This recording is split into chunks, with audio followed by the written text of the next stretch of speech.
साथियों नमस्कार। एक बार फिर से स्वागत करता हूं मैं आप सभी का अपने YouTube चैनल एडुटेरा पर। आज इस वीडियो के माध्यम से हम जानेंगे केंद्रीय विद्यालय एडमिशन 2022 में ये जो एडमिशन कैटेगरी होती है ये क्या होती है और ये 2022 एडमिशन कब शुरू होंगे। तो मैं एक बार आपको बता दूं कि एडमिशन कैटेगरी जो केंद्रीय विद्यालय में होते हैं उसका मतलब है कि सबसे पहले किसको एडमिशन दिया जाएगा और सबसे बाद में किसको दिया जाएगा। कुछ लोगों का एडमिशन होता है, कुछ लोगों का एडमिशन नहीं हो पाता है। तो ये सारी बातें मैं आपको बताने वाला हूँ। अगर चैनल पर पहली बार हैं तो हमारे YouTube चैनल एडुटेरा को लाइक, शेयर एंड सब्सक्राइब कर सकते हैं। तो आइए शुरू करते हैं।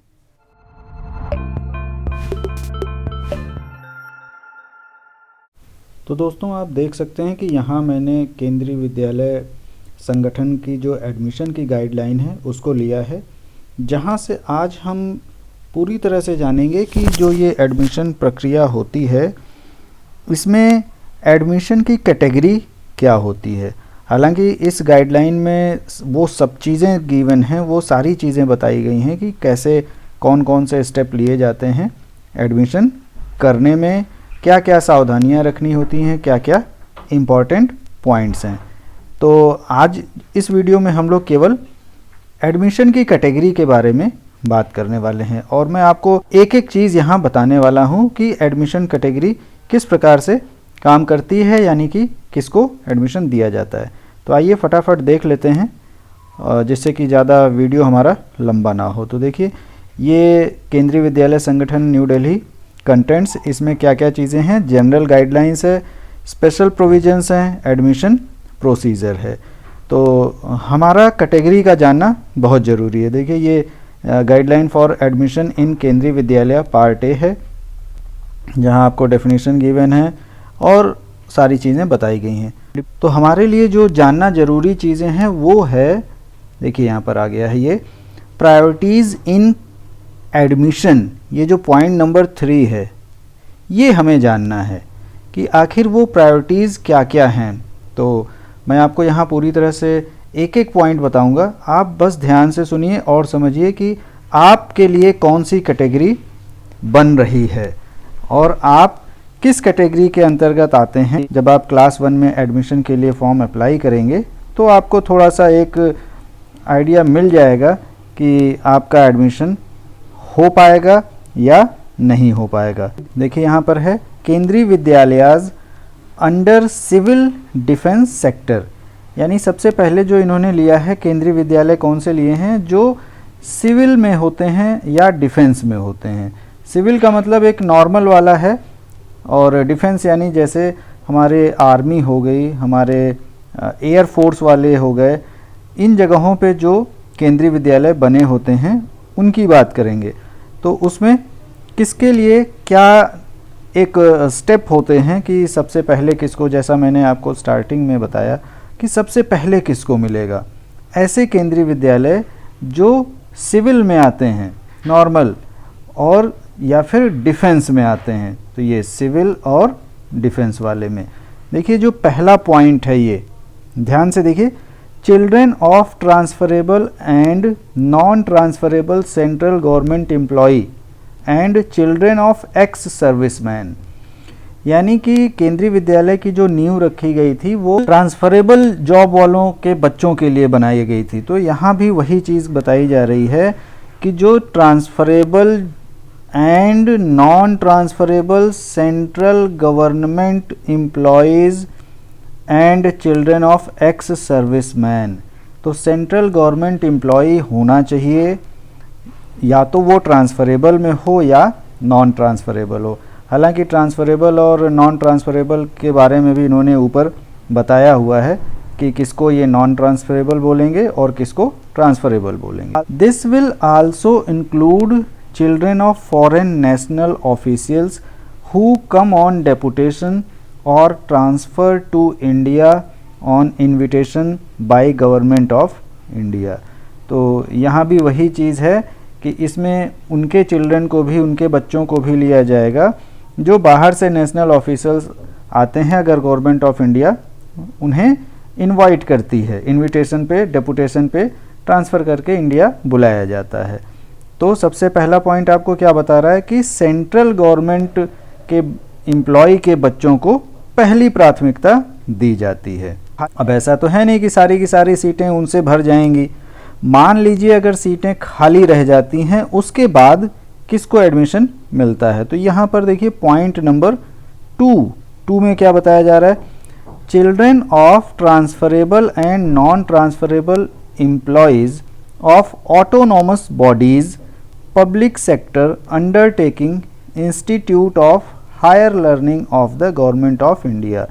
यानी जो ऑटोनॉमस बॉडीज़ होती हैं जो सेंट्रल गवर्नमेंट के जरिए रन करती हैं। जैसे ऑटोनॉमस का मतलब आपको बता दूं, यहाँ CBSE जो 10th और 12th के लिए एग्ज़ाम वगैरह कराती है, एजुकेशन को देखती है, central board of secondary education, यानी जैसे CBSE हो गया या फिर ऐसे तमाम यूनिवर्सिटीज़ हो गई जो ऑटोनॉमस में आती हैं, तो उनके बच्चों को इसमें नंबर 2 पर रखा जाएगा। सीट आएगी तो इनको एडमिशन दिया जाएगा। और भी बहुत सारे ऑटोनॉमस होते हैं सेंट्रल गवर्नमेंट के।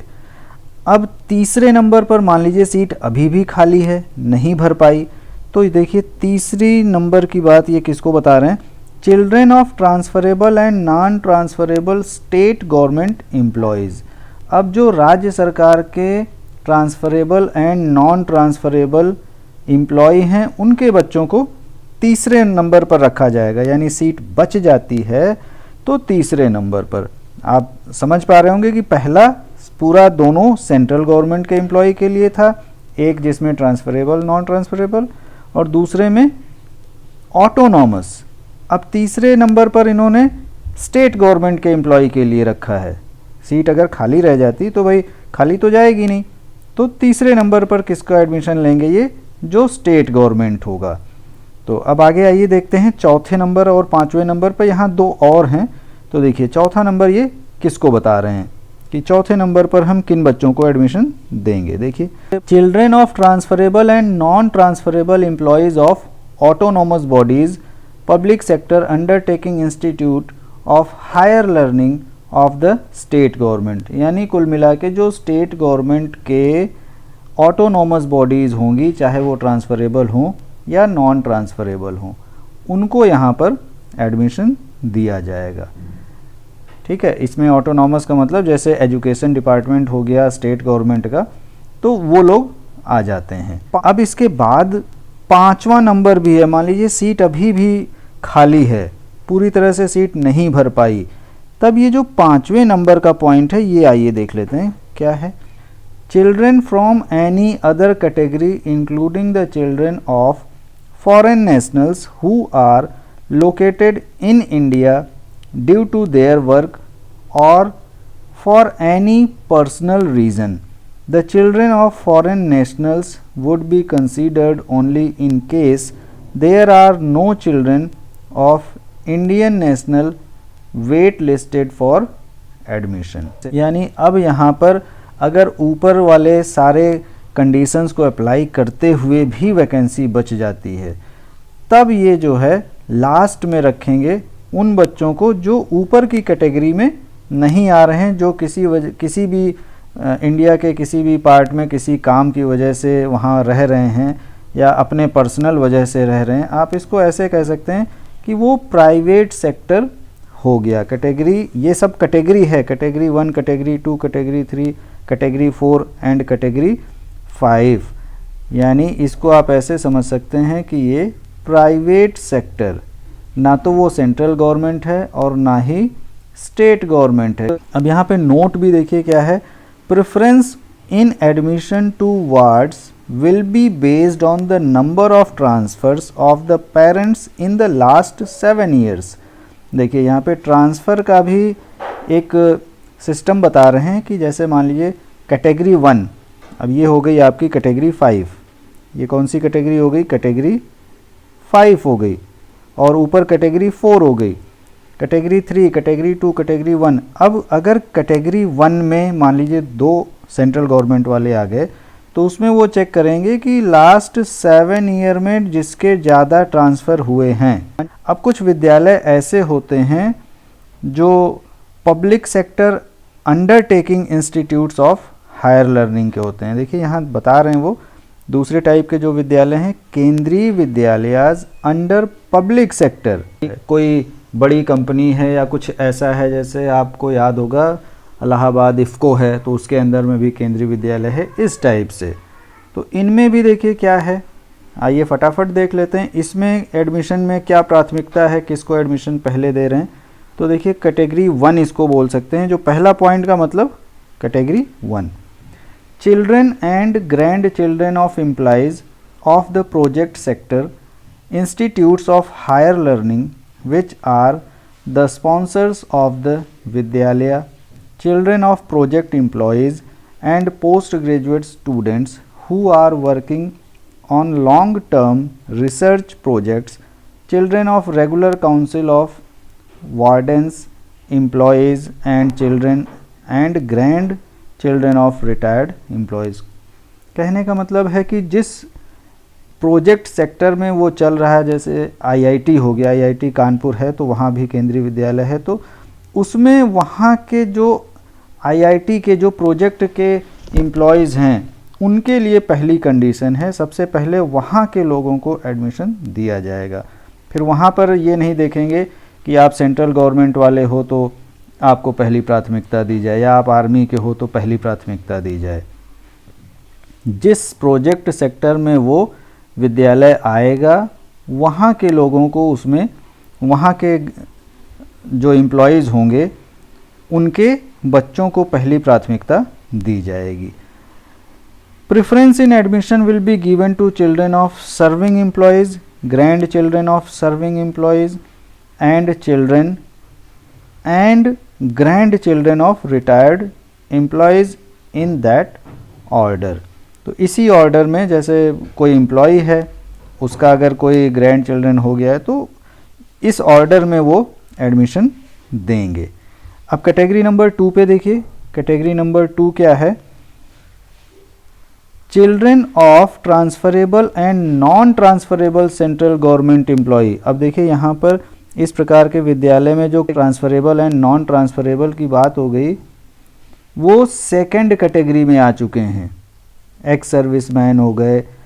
This will also include children of foreign national officers who came on deputation. जो वहाँ कैटेगरी नंबर 1 थी वो ऐसे विद्यालयों में कैटेगरी नंबर 2 बन चुकी है। तो अब जो कैटेगरी नंबर 3 है, यानी सिविल सेक्टर और डिफेंस वाले जो थे, उनमें जो कैटेगरी 2 थी, ये प्रोजेक्ट वाले विद्यालयों के लिए कैटेगरी नंबर 3 बन चुकी है, क्योंकि यहाँ भी देखिए वही transferable, non transferable employees, autonomous bodies, public sector undertaking institutes.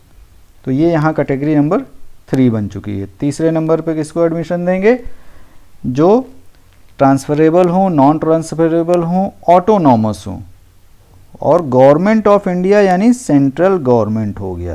तो अब कैटेगरी नंबर 4, कैटेगरी नंबर 4 पर ये क्या कह रहे हैं, children of transferable and non transferable state government. तो जो वहाँ पर कैटेगरी नंबर 3 थी वो इस प्रकार के विद्यालयों में कैटेगरी नंबर 4 बन चुकी है, transferable and non transferable state government. और कैटेगरी नंबर 5 यानी वो लोग एक एक कैटेगरी नीचे होते चले जा रहे हैं। इस प्रकार के स्कूलों में, इस प्रकार के केंद्रीय विद्यालय में जो प्रोजेक्ट वाले लोग हैं उनको पहली प्राथमिकता दी जाएगी, पहले नंबर पे रखा जा रहा है। अब नंबर 5 पे वही आ गए स्टेट गवर्नमेंट वाले, ठीक है, ट्रांसफरेबल एंड नॉन ट्रांसफरेबल। और जो 6वीं कंडीशन है वो हो जाता है वहाँ के लिए भी प्राइवेट सेक्टर, यानी कि जो लोग कहीं से भी रह के कहीं भी काम कर रहे हैं और अपने बच्चों को केंद्रीय विद्यालय में देना चाहते हैं, प्राइवेट सेक्टर। तो आप इससे ये समझ पाए होंगे कि आप कौन सी कैटेगरी में आ रहे हैं, और अगर केंद्रीय विद्यालय में क्लास 1 में एडमिशन की प्रक्रिया शुरू होती है और अगर आप आवेदन करेंगे तो कितने % चांस हैं आपके बच्चे के एडमिशन होने के। हालांकि ये जो कैटेगरी 6 है या जो सिविल वाले स्कूल में कैटेगरी 5 है, ऐसे बच्चों को भी एडमिशन मिलता है, लेकिन संभावना थोड़ी कम रहती है। इन लोगों को आरटीई का लाभ भी मिल जाता है। तो ये आरटीई क्या है, इसके बारे में हम किसी अगले वीडियो में बात करेंगे। अब हम आपको बता दें 2022-23 सत्र वाली जो एडमिशन की प्रक्रिया है वो कब शुरू होगी। तो ये जनरली फरवरी लास्ट में, फरवरी 2022 लास्ट में स्टार्ट हो सकती है, otherwise in the month of March के फर्स्ट वीक में शुरू हो जाती है, फर्स्ट वीक। ओके, तो इस वीडियो में हमने जाना कि कैटेगरी क्या होती है एडमिशन की और किसको सबसे पहले प्राथमिकता दी जाती है। मुझे उम्मीद है कि आपको इस वीडियो के माध्यम से जो केंद्रीय विद्यालय में एडमिशन कैटेगरी है उसके बारे में समझ आया होगा, उसके बारे में पता चला होगा। अगर आपके कोई भी सुझाव हैं या कोई भी सवाल हैं, मन में कोई भी प्रश्न है, तो आप हमारे वीडियो के माध्यम से अपने कमेंट्स पूछकर अपने सवाल पूछ सकते हैं। तो अगर आप हमारे चैनल पर पहली बार आए हैं या वीडियो को पहली बार देख रहे हैं तो हमारे YouTube चैनल एडुटेरा को सब्सक्राइब कर सकते हैं। बहुत बहुत धन्यवाद।